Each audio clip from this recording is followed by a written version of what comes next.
Good day, everybody, and welcome back to Divulgence. Today I have author, podcaster from Macroaggressions and Union of the Unwanted. He's also now the editor at Activist Post. We got Charlie Robinson. Charlie, how are you, my friend? I am good. I am busy, but I You're a am busy happy guy. that I am busy. You're a very I busy am guy. busy. So There's a I lot going on in the world.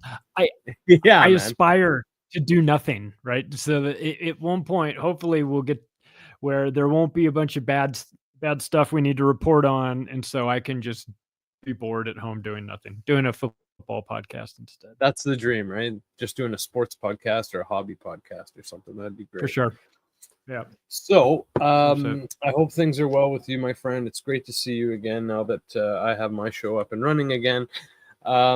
Yeah. So you did a show talking about riots, these coordinated riots, getting into financing, all different stuff like that. So I'd love to get into that today. Yep. So I know we've recently had the No Kings riot, which is funny, which is hilarious because then South Korea gave him a crown, which seems like a huge troll. So what are some of the other ones that have been? Are you looking at the most recent ones, the most recent riots, or yeah? The No Kings 1 and No Kings 2, Electric Boogaloo, and the ICE riots that spontaneously spring up out of nowhere. That's a big thing. But it's Black Lives Matter. That was a color revolution. That was a black revolution. And Soros was financing that. And there's this network of groups, and they're not even really like trying to hide it. That's the so when you dig into this, you go, oh, it's going to be like this really secret organization. And it's like, it's dark money, I suppose, but it's like, it's not difficult to track. And to put it in perspective, the type of money we're talking about, this last batch of No Kings 2 that just kind of sprouted up everywhere. When the totals came in for what was spent on that through investigations, these guys took a look at it. It was $294.5 million. So you've got billionaires financing protests to stop other billionaires, right? Right. So it's automatically suspicious on its face when you look at the financing. Now, you would think that would be obvious, right? You would think that you'd go, someone will say, I'm going to the No Kings rally, and you go, what's that all about? It's like, well, we don't want kings anymore. It's like, oh, okay. Who organized it? Well, the No Kings people. All right, well, who organized them? I don't know. Where'd they get their money? Man, I don't know. And that's that. That's the end of it. That's the extent of the digging that those people will ever do on the topic, right? They don't even care. They just want to be a part of something, and then they can tick it off on their box, and they can say like Queers for Palestine and stuff like that going on. Like you're right. They don't do any digging into these issues. It seems it's ridiculous. It's a cancer walk for them. It's an AIDS ribbon walk. Right. You know what I mean? That's what it is. It's the same thing. It's and you have to wear the ribbon, or else you're a racist. You have to wear the ribbon, Kramer. That's right, Cosmo. You got to wear the ribbon.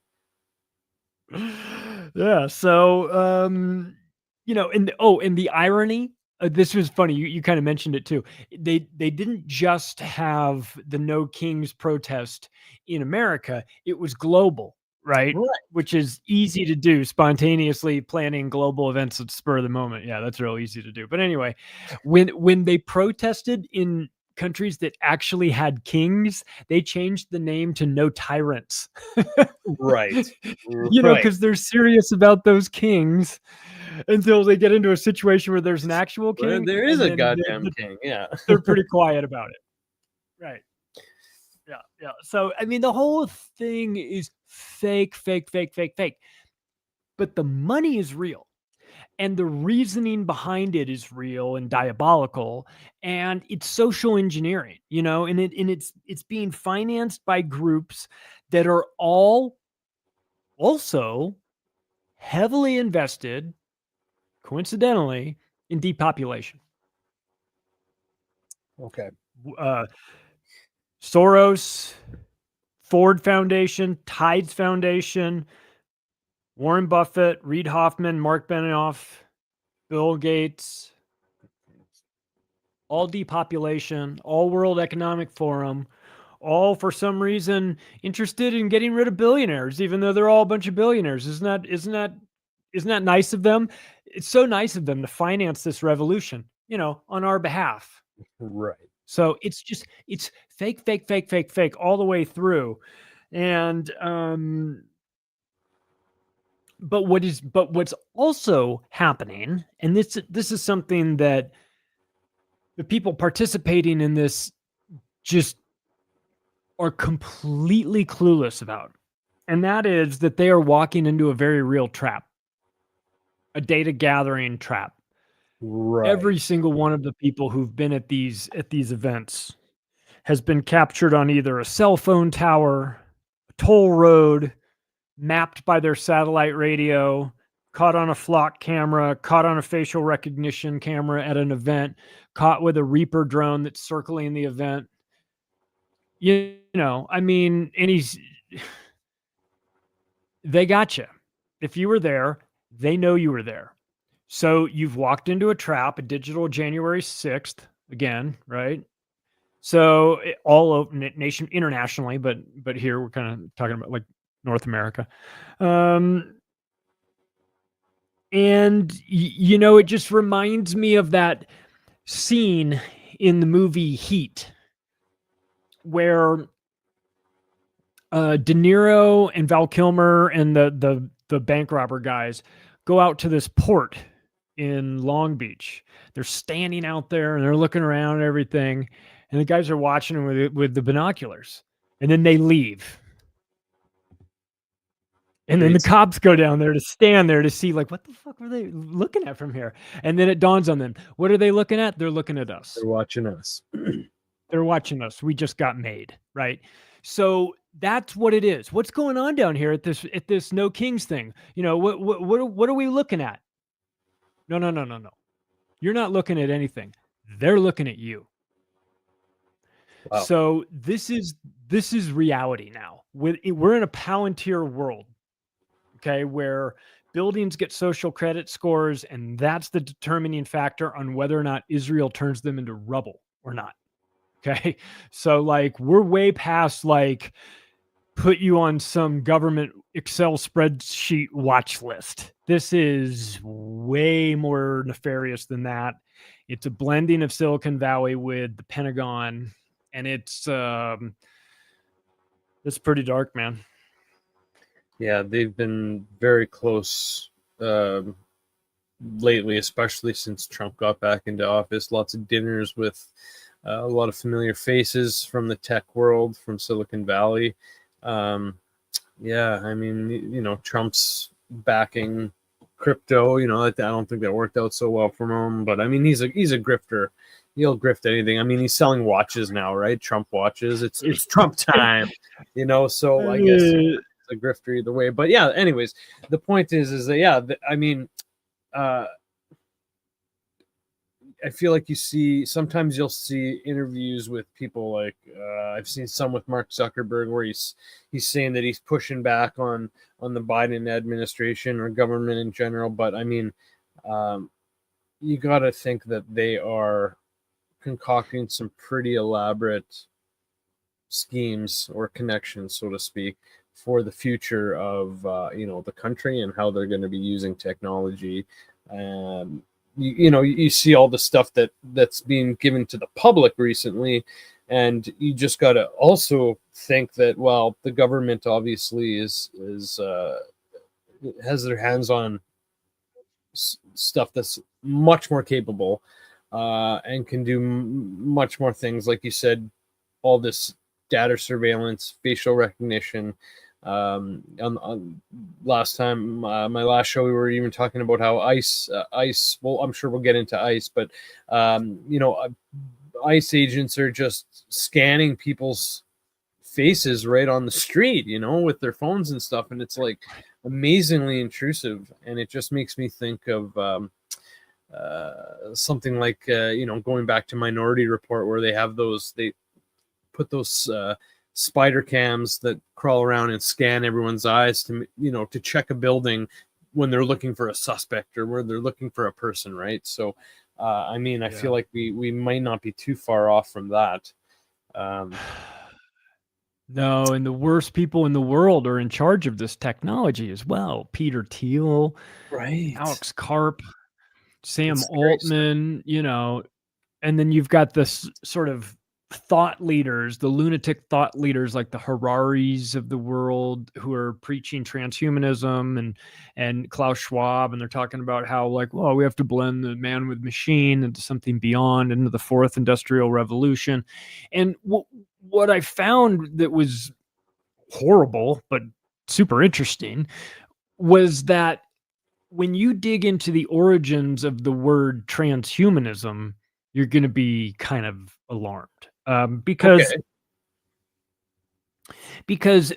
when in the 50s, the British Eugenics Society was having a really hard time with public relations. They were in a PR crisis. They were having a Bud Light moment, right? It was bad for, with the murder and all. The wholesale murder was giving them a bad rep, So they needed to change the name British Eugenics Society. And so what they did is they changed the term eugenics to transhumanism. It's the future technocratic future, the blending of man with machine into transhumanism. So when Klaus Schwab says we're pushing forward with a fourth industrial revolution, transhumanism, the blending of man with machine, what he actually means is that transhumanism is eugenics. It is depopulation. The fourth industrial revolution, transhumanism, equals depopulation. That is what the term means. Now, everybody else thinks it means robot arms, Right. or maybe brain chips or something. You know what I mean? And maybe that's what it is. Like, but like, let's just go down this Minority Report sort of rabbit hole that you started in say, like, what if we get to a point where a lot of people have injected themselves with some sort of technology. They have become transhuman. They've injected themselves with something. They've taken a brain chip. They've taken a certain number of vaccines. Whatever. They are now legally transhuman. So legally transhuman ain't human. Right. And if you ain't what human, doors can that open you up? don't have human rights. You know what I mean? So this is that slippery slope where they push you into this fourth industrial revolution, this blending of man with machine, and the eugenics component that comes along with it, which most definitely will. But it also might legally put you in a whole different subcategory where you no longer have human rights because legally speaking, you're not human. And then you can be owned. They can buy you. And maybe because there are so many Pfizer vaccines coursing through your veins, there's a copyright infringement or a patent issue where you're going to get sued by Pfizer because they now own you. First of all, you're not human. You're transhuman. You don't have rights. And you have so much of our stuff in there that we're going to file a patent claim against you, your physical body, for having too much of our stuff in there. Now, imagine the legal can of worms that opens up, right? So I'm talking about Philip K. Dick 2050 dystopian hellscape type of stuff where, like, the legal designation of human and being a pureblood and all of this is maybe like, we may care about bloodlines a lot more in the future than we have in the recent past. Like those lunatic European ruler types that are always obsessed about their bloodlines. We may have a vested interest in keeping control of our bloodlines because you never know what else will be in it. Wow, that's a crazy concept. Yeah. Jeez. Yeah, I mean, just looking, you Google it, it says transhumanism is a philosophical and intellectual movement that advocates using technology to enhance human intellectual, physical, and psychological capacities to overcome limitations like aging and disease or whatever, right? So, Hell of a yeah, like sales you said, pitch, like man. it can be Great like sales a pitch. vaccine or something, right? Yeah. Wow. Maybe. Yeah, man. mRNA, customizable vaccines, Yeah. Wellcome Trust in the UK has a goal set up to have programmable, customizable, start to finish vaccines created in under 100 days. So that's the direction technology is going. And so this is going to be, it's going to be like a combination of like a tech early adopter sales pitch and like a timeshare presentation. Right. Yes. Where it's like the tech people, or you're going to want to get these geeks that are like, I'll put the brain chip in tomorrow, right? Like it killed all the monkeys. Like, I don't care, put it in, right? There's a certain like percentage of people that are just like, give me the tech early. I want to monkey with it. I want to right away. They're going to go into it. Yeah. But the sales pitch for everybody else, the transhuman sales pitch will be delivered like, I suppose, the way communism was delivered, right? As like sunny skies and so much food that everybody's sharing and nobody has to work and it's just all here and provided by magically by the state, like at fairy dust and everything. And what do you get? Soviet architecture, drab gray, depressing buildings, bread lines. That's reality. Right. So this fourth industrial revolution sales pitch of transhumanism, oh, you won't have to work. You'll just have robot slaves that you can order around. No. You're going to be the robot slave. it's, maybe they will, but you won't. You'll be hooked up to a social credit system, trying not to call somebody a bad name on X, because if you do, you'll get locked out of your X account, which is also now your bank account. Right. Because Elon Musk said, I want to turn it into WeChat, which is the everything app, including your bank account. So it's like, we can be reactive to this, but like we can also listen to what these guys say and then understand that they're going to do it. Like when Elon says, I'm going to turn that X into the everything app, where it's like your, payment processing and bank account and phone and everything. It's everything. You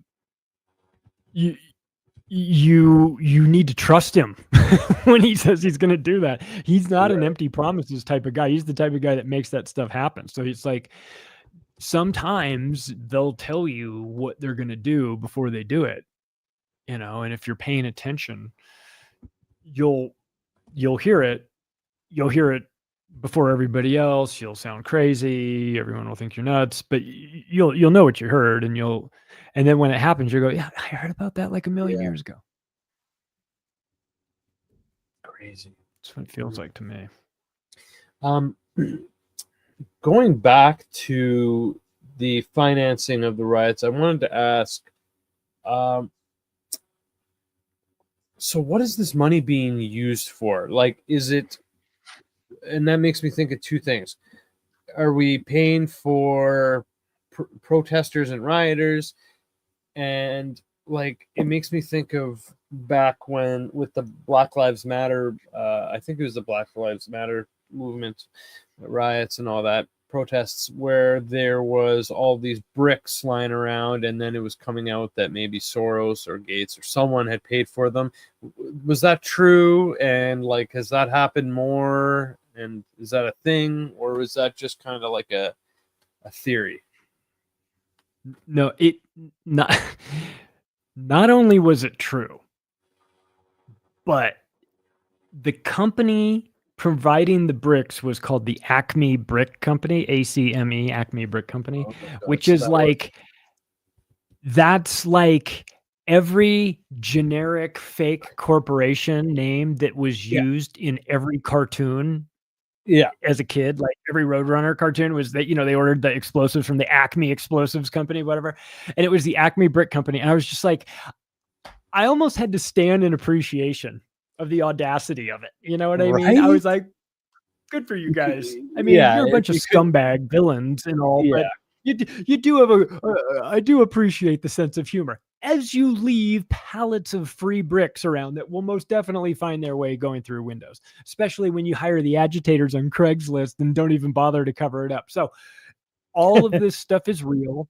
All of this has been financed by USAID and National Endowment for Democracy for a long time. This is well known. And I'm not talking just a little bit of money. I'm talking about the USAID had could spend $2 billion a month financing stuff like this worldwide.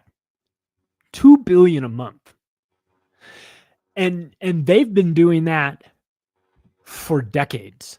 So everything that gets kind of artificially amplified is once Trump went after USAID and started making a big racket about them, you saw like a deflation in the relevancy of like a lot of like alternative media, mainstream alternative media accounts. And you're like, I guess that USAID money stopped flowing or something, or that thumb on the scale of the algorithm, got tweaked a little bit, or what, the money stopped flowing, so the algorithm stopped leaning your way, or whatever it was. It just stopped being as prominent. That's what you that's find interesting. out, is that so much of like the opinion about the world, the way things are that most people have, like the general public have, is completely artificial. It 100% manufactured by these groups. Like they dream up reality, tell you what to believe. And then the Mossad goes on 60 Minutes and talks about how they create reality. And then the Whoa. Army PsyOps division puts out an ad 2 years ago, a YouTube video, not like somebody stole it or anything, talking about how Ghosts in the Machine, talking about how they run psychological operations. So it's like, so for those out there who are feeling like, I don't know what to believe, I get it. I fully understand where you're coming from. Don't feel bad. You're being manipulated on an industrial scale by professionals who are extremely good at it. So you see, man, and we saw this over the last couple years with the everything that happened with COVID. I used to hear those people say like, man, if I was alive in World War II, I would have stood up to the Nazis. And then you see what happened during the COVID era. The people who were calling the Can't even police, stand up to your own people, man. Like, never mind, like other police people. Yeah. police standing up, tackling old people, arresting pastors in Canada, in just arresting surfers for not wearing masks, bulldozing sand into skate parks at the beach. You see all this stuff and you go, no, you'd have done the same thing. You're no better than the Nazis. In fact, you're just a new version of it. So I think we got a taste of like, people are just closeted authoritarians, and like those Stanford prison research studies and things like that test the Right. Yeah. psychological nature of people. They give them power and then they immediately turn into the worst person in the room.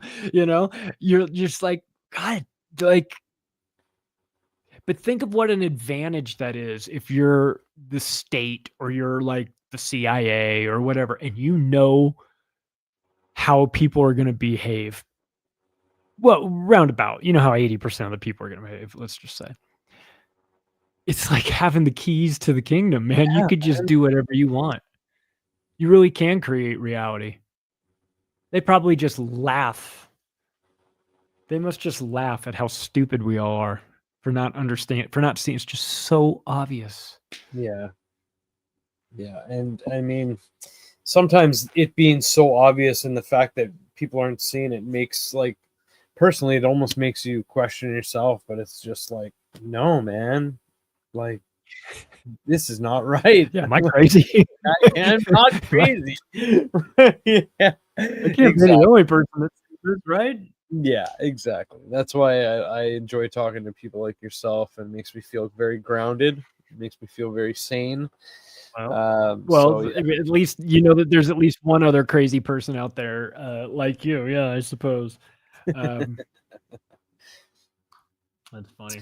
Yeah, um, I would say I would with regard to these events that are taking place everywhere.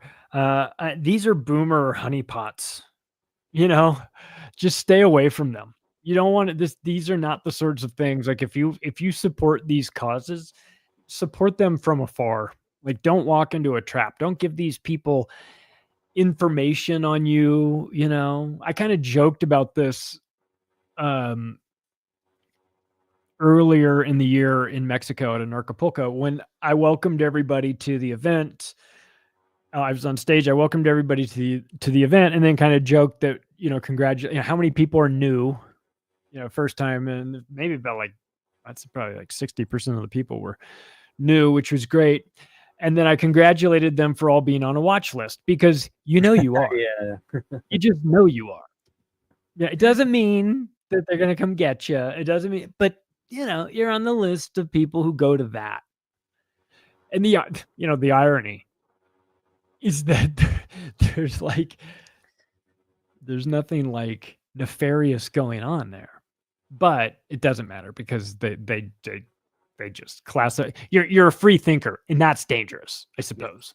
That is actually the most dangerous thing going on, is that people are thinking for themselves. So I shouldn't say that there's no real conspiring going on there. right, You know what I right. mean? And they can just There's turn around. business And, deals happening, yeah, but and friendships and stuff like that. yeah, But as far as like plotting, or like the Molotov cocktail workshop at an Acapulco starts at 3:00. It's in that yeah, room over there. yeah. And then We're not doing that. shiv sculpting it too, and all that. Yeah, I mean, Yeah. Yeah, it's you know what it is? You know but what they this still don't event like has it, done? right? They don't like it. No, the first time I went to the event in Mexico, I was like, where are all these buses? It was like Friday night, 8:00. All these buses pulled up at the front of the hotel. And someone's like, oh, that's they're taking everybody to that's the turtle party. I was like, what's a turtle party? They're like, well, Turtle, they're going to this love like turtles. nature sanctuary to let all these baby sea turtles out into the ocean at night. I was like, oh my God, that's awesome. Like, Damn, so that's that's amazing. like the kind of anarchy stuff that's going on. And then they had like Oh, I'm an jealous, man. orphanage that was part of that the event would sponsor. And so the orphan kids would come over and do like a presentation, do like a dance and everything. It was really cute. And then you could go tour the orphanage, and people were giving them crypto and stuff like that. It's great. So like, Oh, there's a real charitable side to it. So it's a good group of people, but anytime you say that word anarchy, people go, oh, yeah. I don't know, man. It's a little too much freedom for me. I'm a little too uncomfortable about that. So, but they're doing the event. This I've just been getting emails like crazy all day. It's happening in Puerto Vallarta for the first time in 2026 in February. So, if anyone is going to be somewhere cold like me in February in Denver, and where are you? Thunder Bay, Where? Ontario. Thunder Bay, Oh, Ontario. Jesus. It Okay, gets yeah, pretty yeah, chilly. it's gonna be 100 degrees warmer than where you are, so What's the cost you on should be something like that? I'll tell you Approximately. what, here's the thing that's nice about it is about this year is that because it's in Puerto Vallarta and not in Acapulco, there's direct flights. And there's direct flights from like Rome, like there's direct flights from all over the place. So in Acapulco was a pain in the ass to get to. And to be honest, very rural kind of off. It wasn't all like Acapulco Bay ritzy hotels. It was more like downtown Sketchyville, Okay. but like a really cool location in Acapulco. Now Sure. in Puerto Vallarta, you've got it's easy to get in and out of. There's plenty of hotels there. The event is happening right next to the airport, so it's like super Oh, easy. wow. You don't speak Spanish, it's fine. In Puerto Vallarta, you can get around fine with just English. It's like Mexico light. It's beautiful. It's fun. It's a great spot, and so I'm excited for it this year. And we'll see what's Huh. happening. And what's the cost to register? I think it's like $700 for a ticket. The ticket's all week. It's Monday through Friday all day. There's a Sunday welcome party. And then what it is, the way they have it structured is that you can just add on all kinds of different things. Like if you're interested in doing like psychedelics, they've got a sign up for that where there's a shaman that's set up there to do that. And you book your session. And if you're doing workshops, if you're like one of the people that's down there as a speaker, a lot of the speakers will have workshops. So like if you like Dr. Andrew Kaufman, who's always down there and he's fantastic, he'll have a workshop on a Wednesday night that's like 3 hours long, and it's like, I don't know, $100 or something. And it'll be like packed with people signed up. So there's always something going on. There's parties at night, there's VIP dinners at night, there's concerts going on. They usually bring in good bands and things like that, comedians coming in, so like there's a lot. All right. Yeah. February Yeah, it's 2026. it's fun. And the and as far as like hotel rooms, like I just found a place that's close to the event. I was just taking a look, a really well-respected hotel chain, international chain. It's like $80 a night. So, you can make it work. You can turn it into, road trip with some friends. You can, whatever you want to do, but it's My such mom a fun wanted to event. take It's a a good vacation this year. vibe. So Yeah, maybe go I'll down take there. her. You would be surprised. But I'm not, because I've been there a few times. But the first time, you'd be surprised how many people in their older years are down there, because they, a lot of them are old hippies. They see through the bullshit, Right. and so Right. they're down there, and so there's a nice blend of that. And so yeah, take your mom. I've seen a lot of people. I know a couple speakers who brought their moms down as well. Yeah, I'd highly recommend that. You just, Okay. why not? If for no other reason, and this is for anybody that's interested in going to one of these events, it's just nice to connect with people in real Yeah. life, and know that you're not, the only person that feels this way, and you meet real interesting people. I always felt like it's a nice recharge, for my battery, because so much of this information is like, oh my God, man, it's like it's really hard on you to process, like Yeah. war.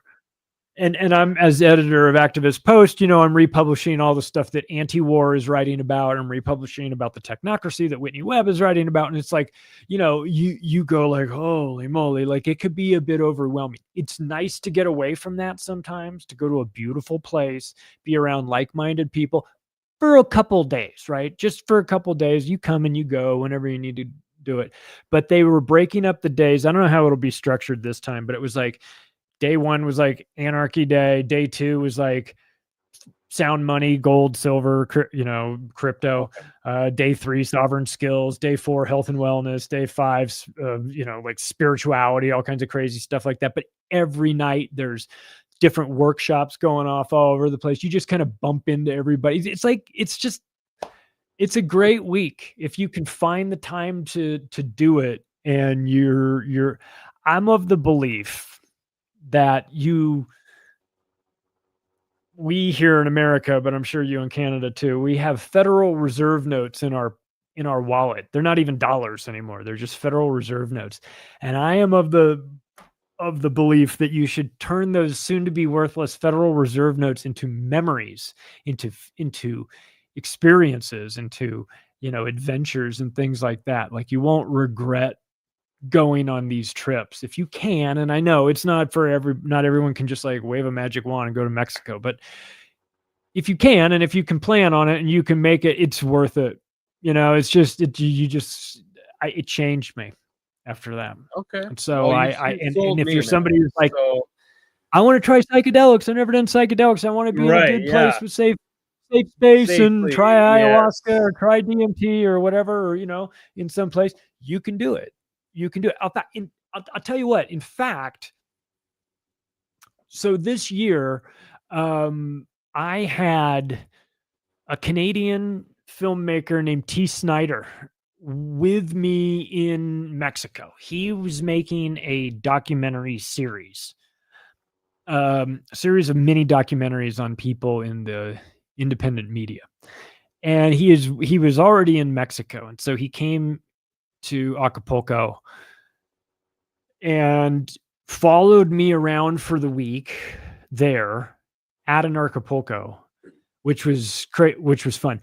Went with me to the Bufo ceremony on the beach in Mexico with Shaman Bearheart. I cleared it with Bearheart in advance that Tease could film it, but went out on the beach with me and filmed all that.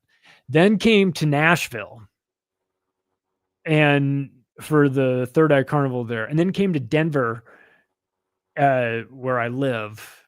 And then we went to Pueblo to an event there. So he was with me for like 4 different Wow. places across 5 months.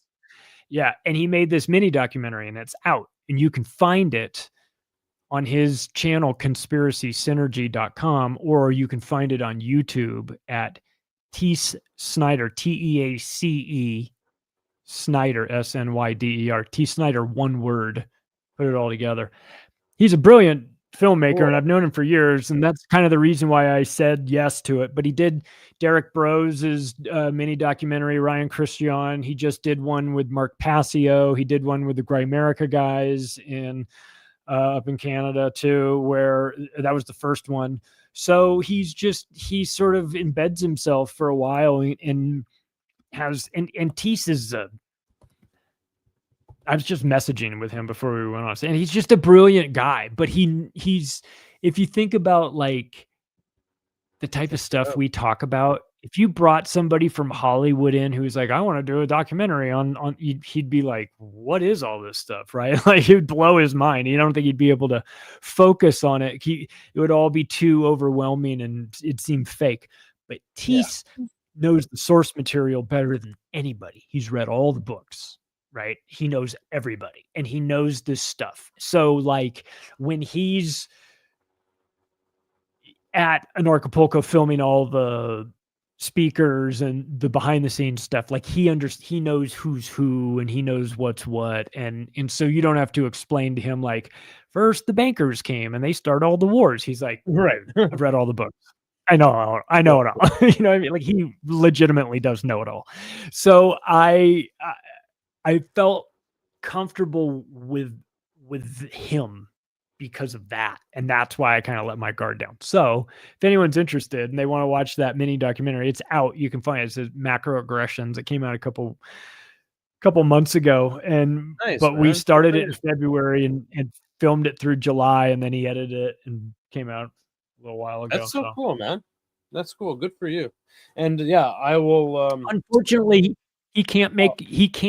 though he filmed the Bufo ceremony, he didn't even attempt to try to show what was going on in my head, which I thought was a smart move because he would have been wrong no matter what he did. Yeah, that'd be a tough one. Well, yeah, and just going back to your Anarchy Fest there, your trip, I'll reach out to you for more info, and yeah, I'll consider it, man. I'll look into that. Yeah, man. I just think people should connect with human beings wherever it is. If it's not at this event, if it's in your hometown, if it's like a local meetup or something, because I think that really messed people up in 2020. Oh I yeah, think I underestimated what that would for do to sure, man. people. I thought It messed a because lot of people up. It messed me up. So it yeah, it didn't mess me up because I good for work you. from home. And, well, not just be circumstances. I work from home. I didn't have a boss. I didn't have to go to work. I didn't have to have somebody tell me what to do. So I had a whole different situation. And and I walked to the gym, which was open, and I walked back because it was in my community. So like it could have been, it didn't matter to me. Like Yeah, it could have been much 2020, worse. 2021, 2022, 2025, it's all the same, in terms of for me. So the social, the isolation and all that, it it wasn't any different than what I'd been currently doing. So it Well, didn't that's good. affect me. That's So good. I mistakenly thought that it wasn't a big deal and didn't have an effect simply because I was fine with it and it didn't really affect me. But what I found is that I was extremely wrong about that, and that it is, I think it screwed a lot of people up, and not just the kids that had masks when they were like learning to speak and were getting delayed and things like that. But I think it like broke people. I see some people when I'm out at the airports and they still have masks on, and I'm just Oh going my like, god, I can't stand seeing dang, that. man. And it's like, come on, like, yeah. Yeah. Anyways, um, so back to the rioting. Yeah. So I was thinking about your, I was thinking about you were talking about how, um, how powerful it is to know what people are going to do and what how people think and stuff like that. So I mean, and then I was just thinking about how you were talking about how, like, they plan these causes, and these make these events, and they kind of,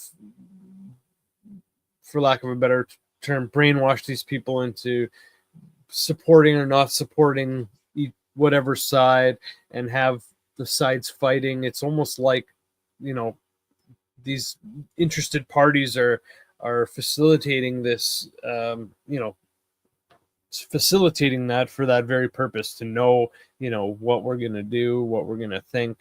I mean, do you think that the ice riots is the same thing? Do you think it's interesting timing, or, I mean, what are your thoughts on that?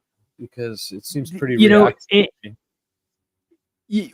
never let a good crisis go to waste, as Rahm Emanuel once said. If you've got legitimate frustration, anger about ice, turn it into ice riots. If life gives you ice, make ice riots. You know what I mean? Like, so that's what they did. But it'll be something else. The goal is to get people fighting, to get people, to create the chaos. So that at some point everyone collectively decides we have a problem. And then there's a reaction to that problem, which is somebody needs to do something about this. Right. And then that's when the solution is, well, we've got the solution. This was kind of like in the 9/11 aftermath. They were like, problem, reaction, solution with 9/11. The 9/11 solution was, well, we've got a solution, but the general public won't like it. And they're like, take the gloves off, man. Do what you got to do. They're like, okay. So I think that with something like this, the problem will be, let's say riots, let's say ice riots, uh, reaction, do something about this, right? Solution. Well, just so that we're not arresting random people, we're going to scan everybody's eyeballs.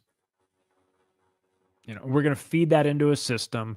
We're going to create an identity for everybody here.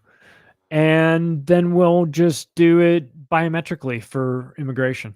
It's just the only way to do it, right? That'll be the problem, reaction, solution is biometrics for immigration. Now, of course, it won't end with immigration. It'll eventually be you getting on an airplane.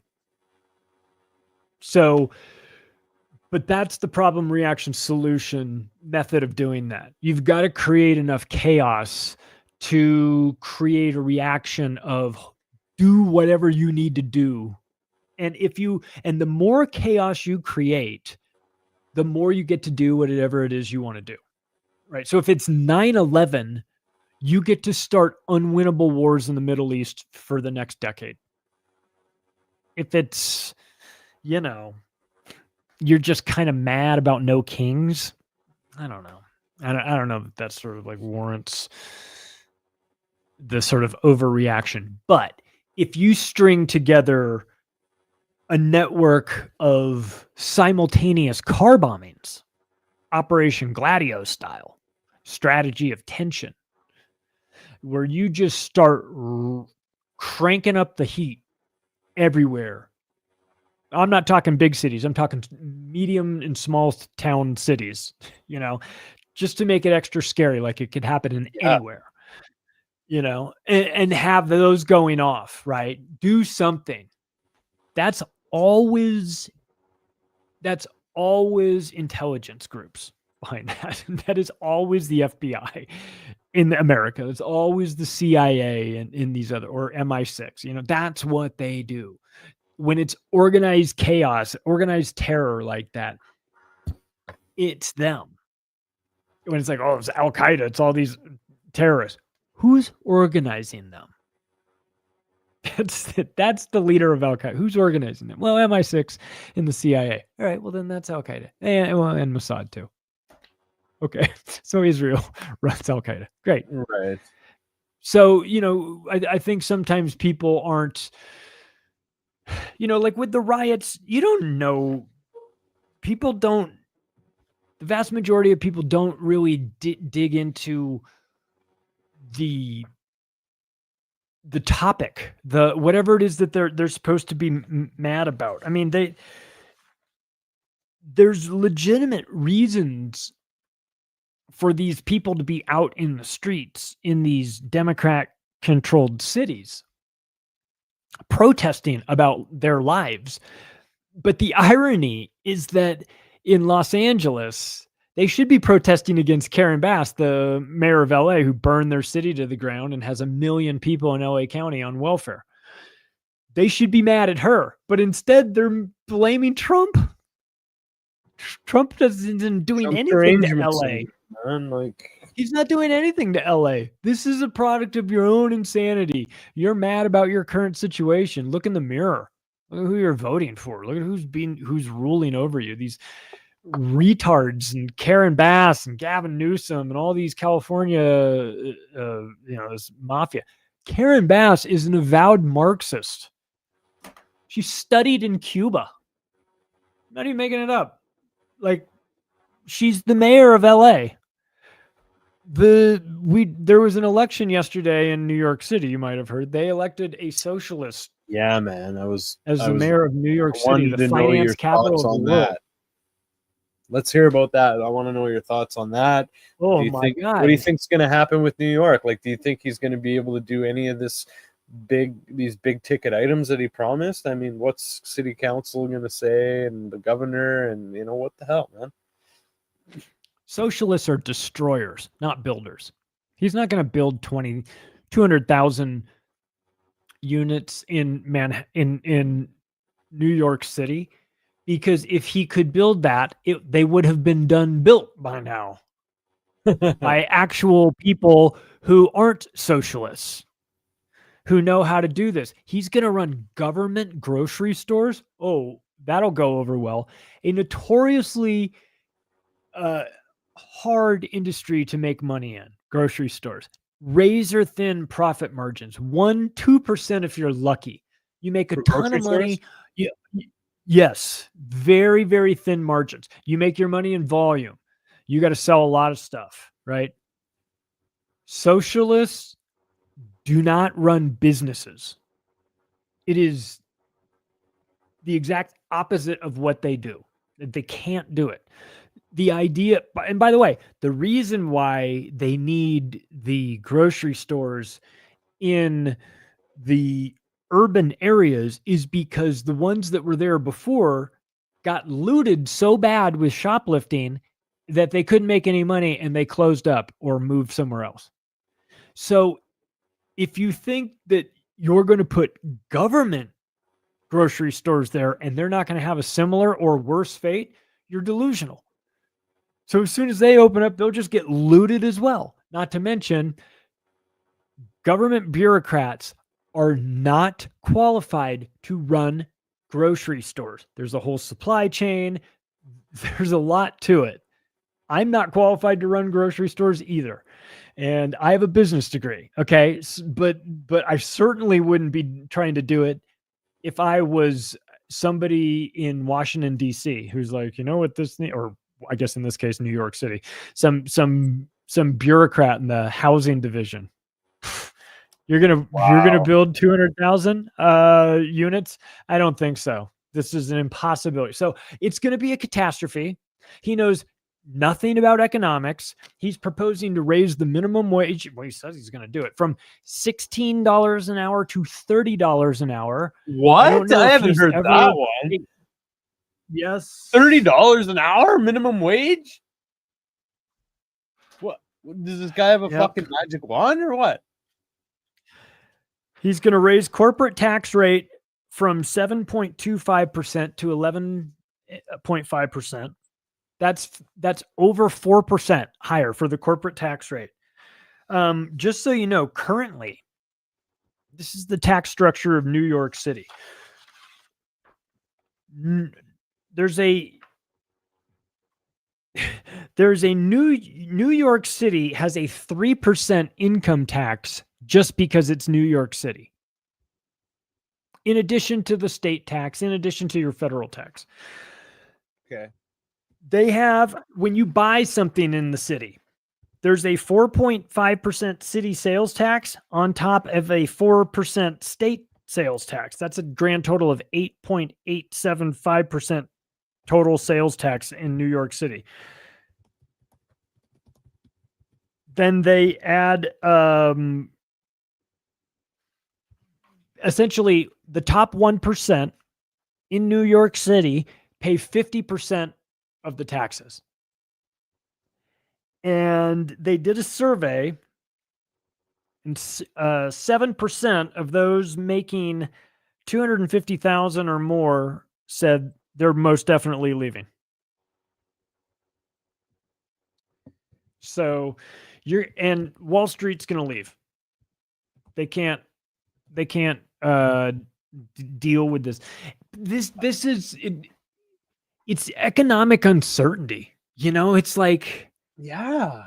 God, I mean, it's crazy to think of Trump and everything. Yeah, like Wall Street is this guy's idea of tax, like the corporate tax. He wants 11.5%, man. That is it's just one of those things. At some point, a guy is looking at a spreadsheet, some accountant, some business goes, well, if we go from 7% to 11%, then we need to move to Florida. And they go, okay, we go. Let's move the company to Florida. And that's the plan. And right? Yeah. And then you're gone. And then from that moment forward, that company is starting the process of relocating out of the state because of economic uncertainty. It didn't get hit by a tornado, didn't get hit by an earthquake, didn't get hit by AIDS or monkeypox or whatever. It got hit by socialism, which is way more dangerous than all those things, I think. So, I don't know. It's just, it doesn't have to be this way.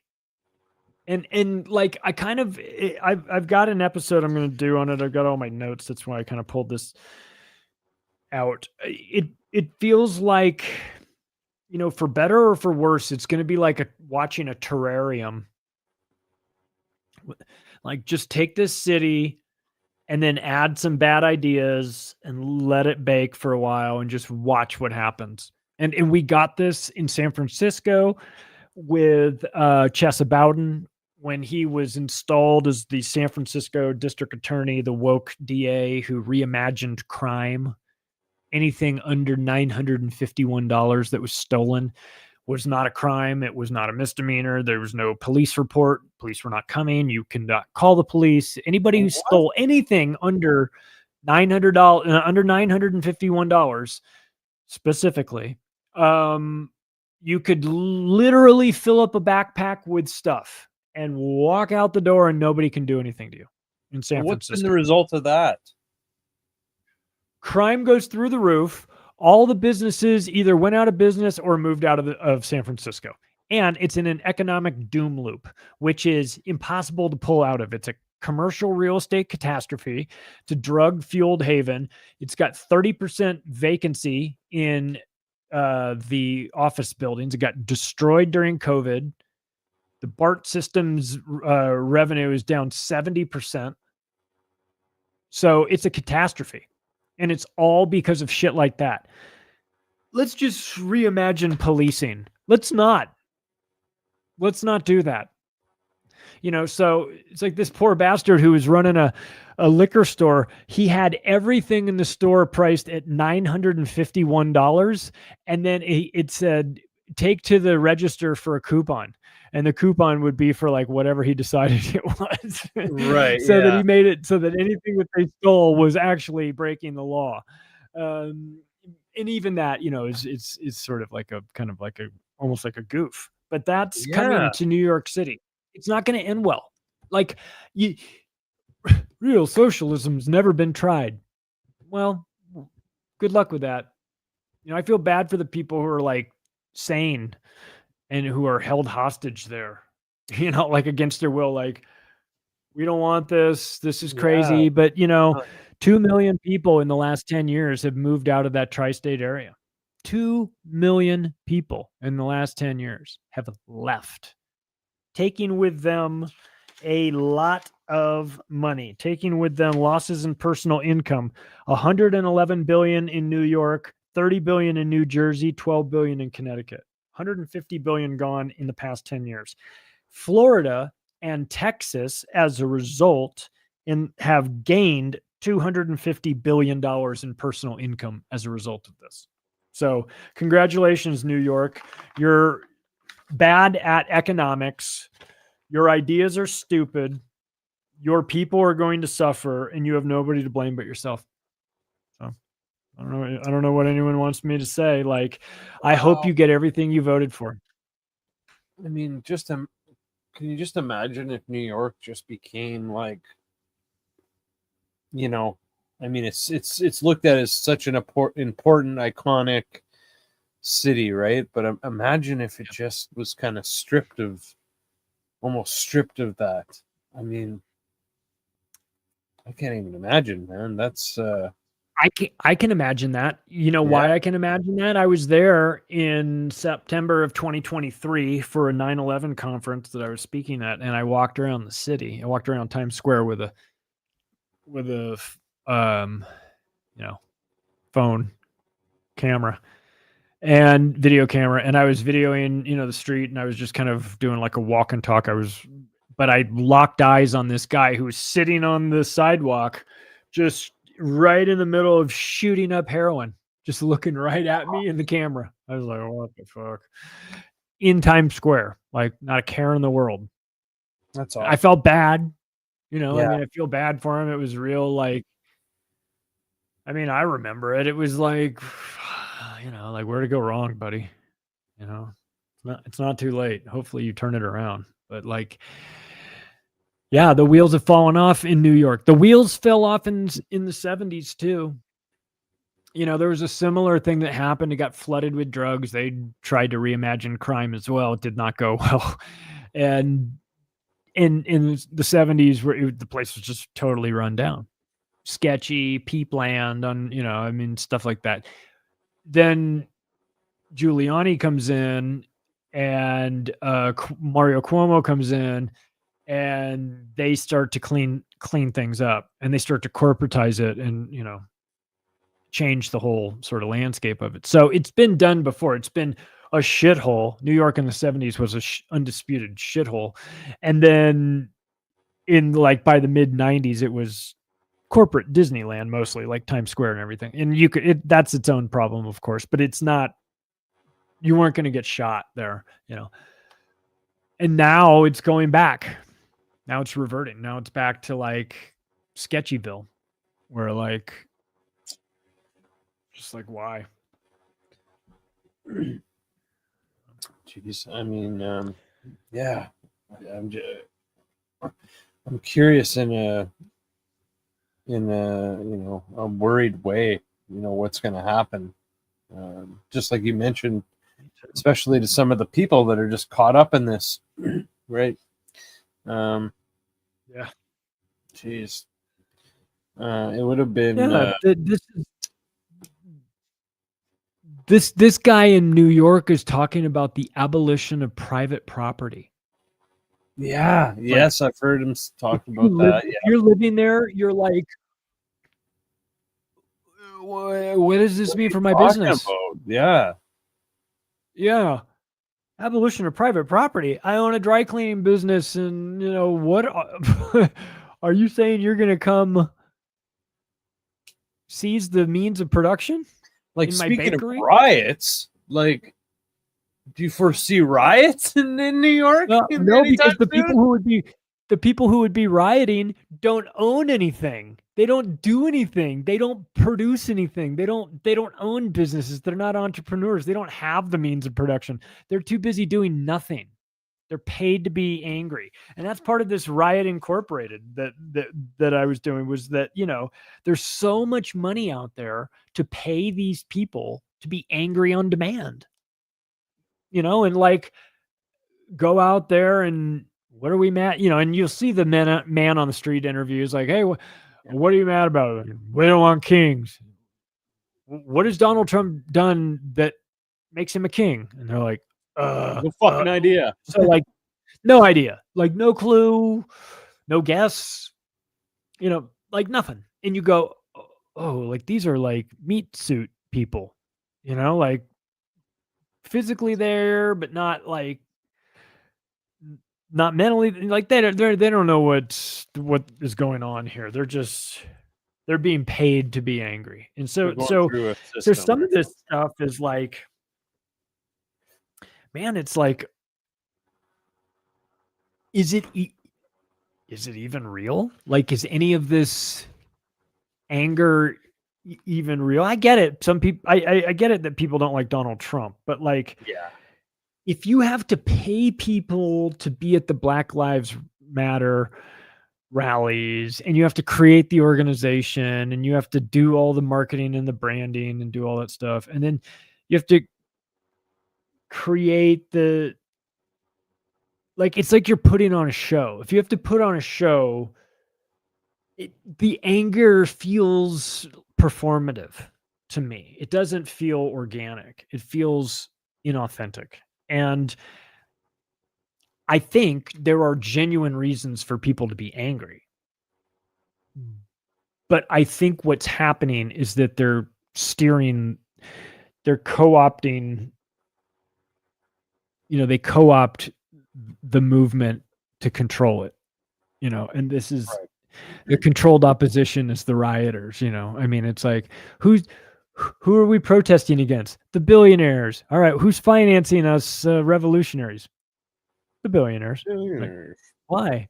Like, because you're part of a game. You know that game chess where they have like the group right in the front that are called the pawns? That's you. You ever hear of the brown shirts in World War II? Antifa? That's you. Do you know what happened to the brown shirts in World War II? They started all this chaos, and they were a real pain in the ass, and they were part of the revolution, and they were part of Hitler's rise to power, and they were agitators and fire starters and window breakers and all that stuff. And as soon as he took power and grew a parallel organization called the SS, he then had the SS murder all the brown shirts. That was the end of them. Right. They were no longer needed.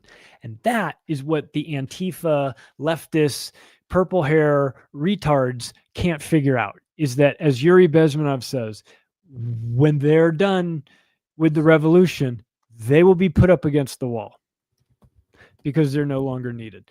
See, they're needed to create the revolution process, to be the spark, to be the chaos, to be the thing that then starts the revolution, and then the new group that financed them is in power, right? Once the new group is in power, those people go from being an asset to a liability. So they're put up against the wall and they're shot. That's not my instructions. That's not what I want them to do. That's just what history says is done to them. They're put up against the wall and they are shot. So if you use that sort of history to teach us where things could go, and you understand that these are following similar playbooks, not identical, but similarities, it's reasonable to think that if they were to ever get the revolution that they so desperately seek from this evil tyrannical king of theirs, Donald Trump, that they hate, that as soon as that process happened, there would be zero time for celebration because it would be over for them. So they should hope that it never happens, but they don't know that. Of course they don't. Yeah. You almost don't want to tell them either, right? You almost want to go, you could have read a book, you could have figured it out, but no. You go get yourself caught on facial recognition cameras and flock cameras and Reaper drones and all that stuff. You go get caught up in all that stuff and get yourself put on some sort of magic list, and then you talk to me about how big of a revolutionary you are when they kick your door down. You say you're going to work for us. Yeah, you're going to work for us. We're going to put you in the slammer, and we're going to tell everybody you're a pedophile. Fuck. You know what I mean? It's like, Jesus Christ. So that's this is the mentality of the people who rise to positions of power inside of socialist regimes, because they are predicated on fear and control, not like prosperity and like cooperation. It's murderous rampages. Okay. So like, prepare accordingly in New York City. Like, and one of the things I can imagine him doing, which he didn't talk about because it would be bad, I would expect him to be extremely enthusiastic about gun control. It's imperative for them to disarm the population, to make them more easily victims. Because then if you're more easily a victim, then you need the state to be there to help you out and provide all the solutions to these problems. But the problems seem to always kind of get worse, which is weird. But if they can disarm you and then you're just one step more dependent on them and more vulnerable. So I would envision that, because what socialists like to do is grab guns and go after educated people, I would think that gun laws would be on the books, though he wouldn't talk about that during a campaign because that would, be very polarizing. But it'll come out in the aftermath of it. I think that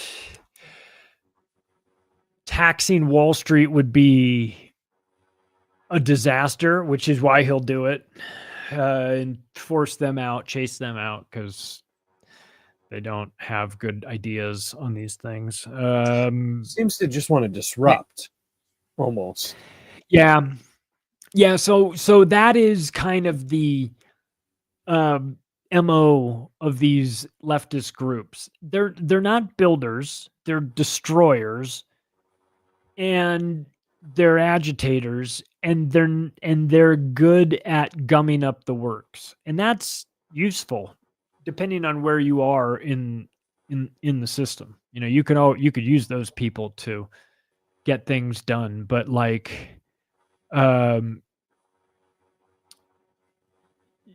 it's I don't know. It's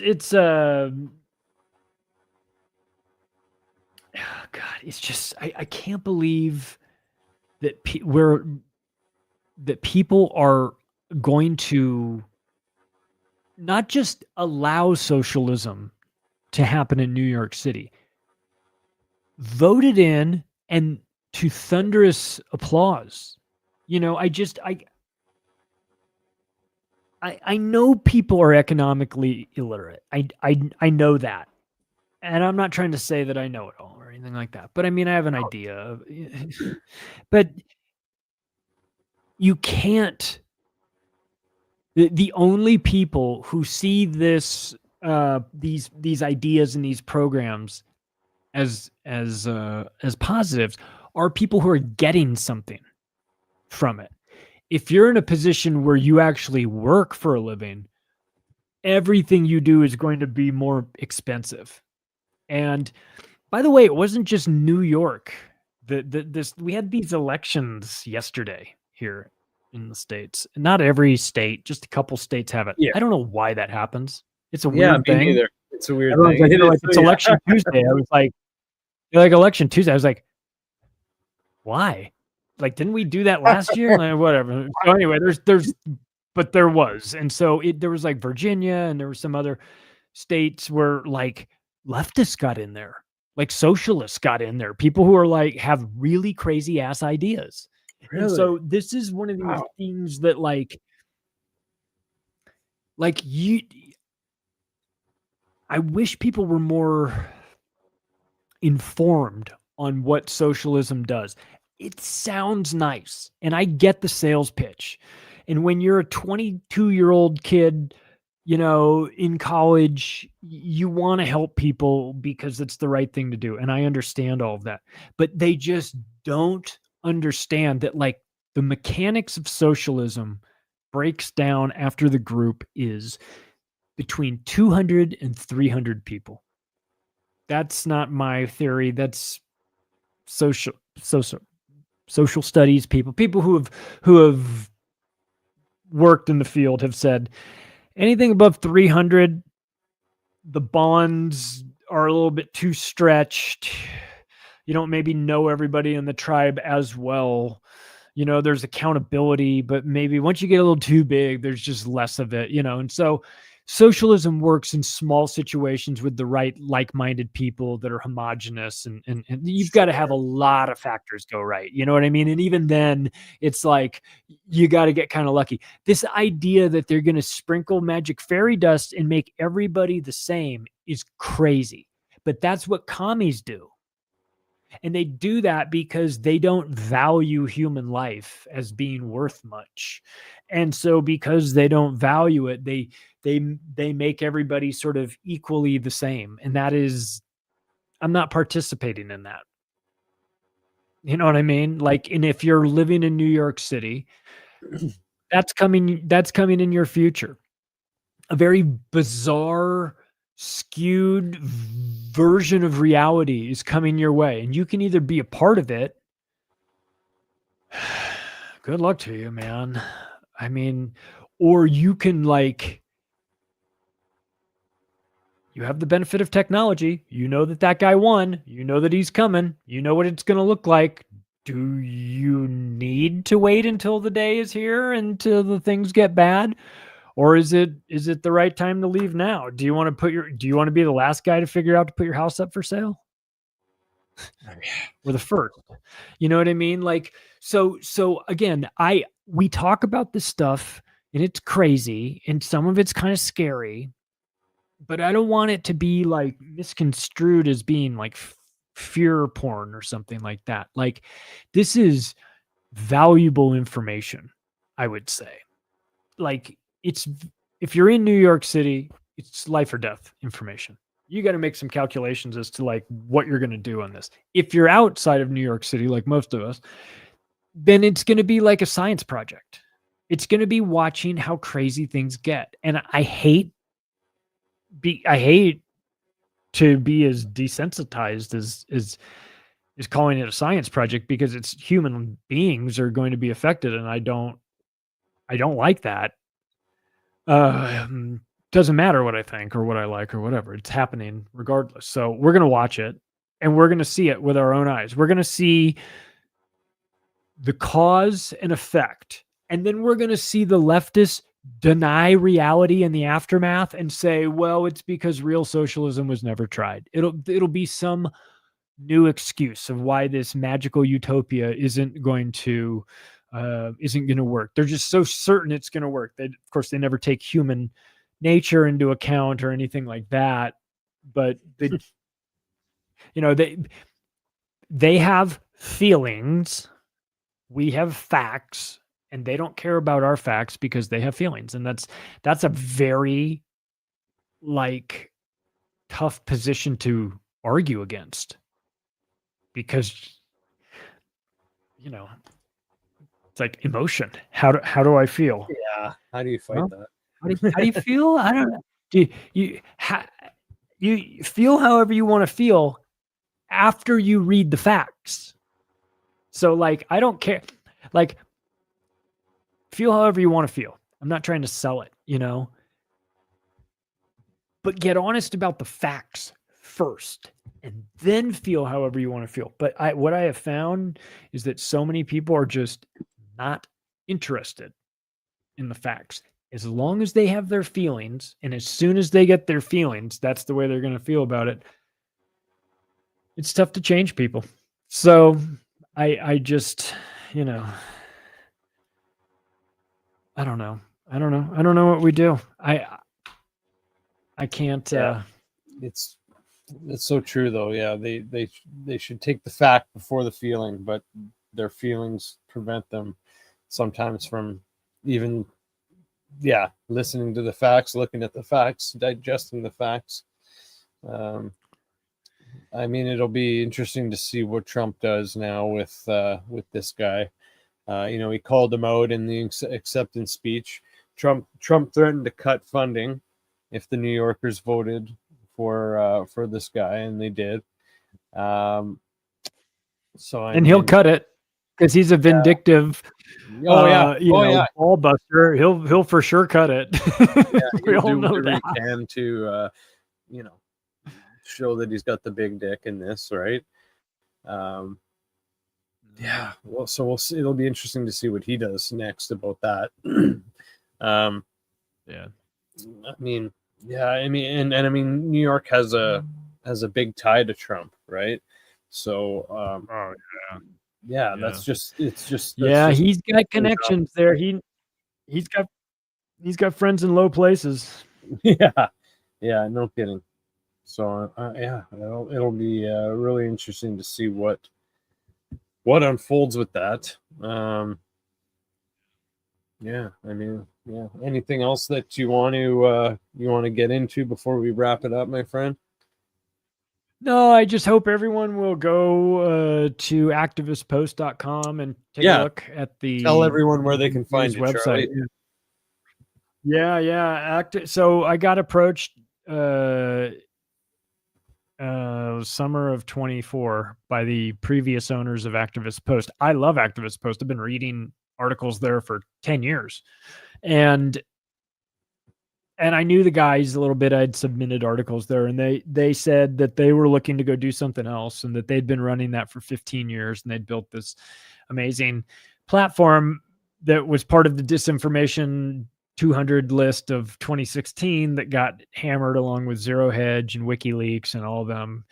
So it was one of those websites that was put on the naughty list, which of course I see as a badge of honor.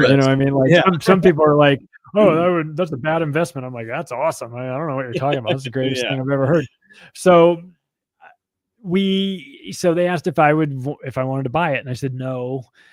And then I thought about it for 2 days, and then I had sort of an epiphany and said yes. So I bought it in an all Bitcoin transaction. We started the brand new version of the site January 1st. And it's up and running. So I think that people should, add it to their media diet, wherever you go for your news now. Just go to Activist Post as well. I'm not saying give up your current, information dealer, but just take a look at what we've got. We're republishing articles from outstanding journalists that are writing about things when it's dangerous, not 5 years later when it's safe dangerous to talk about vaccines. They're talking about it, before it even came out. So I'm, happy to collect all this information in one place for people. They can come there and find out. We've got 8 categories. We've got a podcast section as well. If you're somebody that's visual and you want to get your information that way, we've got that. We've got a solution section. We've got a killer email newsletter you can sign up for. If you go inside of any of the articles down at the bottom, you'll find a place where you can sign up for the newsletter. And that will get you the solution series newsletter, which is comes out on Wednesdays, and it's a banger. It's here's the problem. Here's 3 ways we can fix it. There you go. Boom, boom, boom. So we're action oriented, no nonsense, pro freedom, pro privacy, all that stuff. And Activist Post has been fantastic for just a long time. I'm honored to try to carry on the tradition and hopefully do it for another 15 years. So it's good to reconnect with you, man. Yeah, no, that's great. Good for you, man. I'm happy for you. Congrats on the new endeavors. So that's really great. Thank you so much for your time. We'll have to get you back sometime. Absolutely. Yeah. So everyone, make sure to check out his podcast, Macroaggressions, and yeah, I'm gonna have to add Activist Post to my diet, like you said. Yeah. And it works great on mobile too. For those of you who get your news on your phone, just so you know, we didn't build an app. We didn't do that because Zero Hedge taught us not to do that. It centralizes control into the hands of Google or Apple, and they can monkey with it. So just open up a browser, on your phone and go to activistpost.com and bookmark it. But we made it so that it works really well on mobile. So for people who are interested in getting their news on the go or on their tablet, our stats show it's about 50-50, like desktop versus mobile and tablet. So yeah, we made sure that we didn't forget about you guys. So just because there's not an app doesn't mean we're not thinking mobile. It's out there. It works really well. So just check it out and get on the newsletter. We won't spam you.